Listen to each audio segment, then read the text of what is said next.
Donc, il faut bien comprendre que ces actes n'ont que peu à voir avec la sexualité. Guy Georges, c'était pas du tout un frustré sexuel.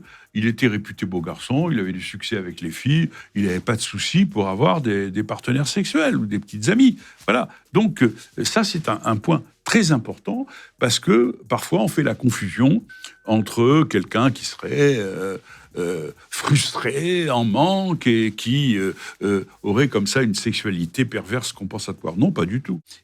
Si on veut aller jusqu'au bout des mécanismes, il faut comprendre qu'il y a toujours des traumatismes des organisateurs précoces et qu'il y a toujours une destructivité là, qui est tapie dans un coin du psychisme et qui est en attente de s'extérioriser, de s'externaliser.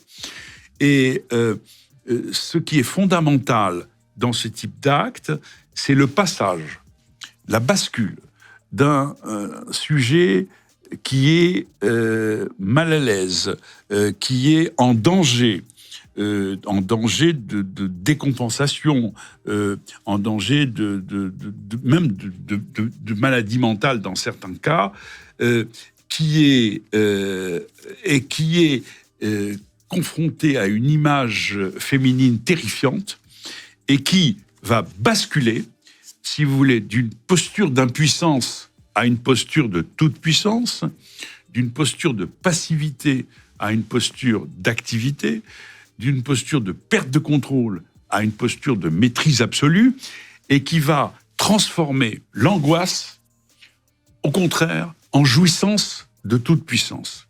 Alors, bien sûr que la sexualité, ça passe par la sexualité, mais la sexualité n'est pas, si vous voulez, le moteur, en quelque sorte. Hein, ça passe par la sexualité, mais ce ne sont pas des actes criminels de la sexualité.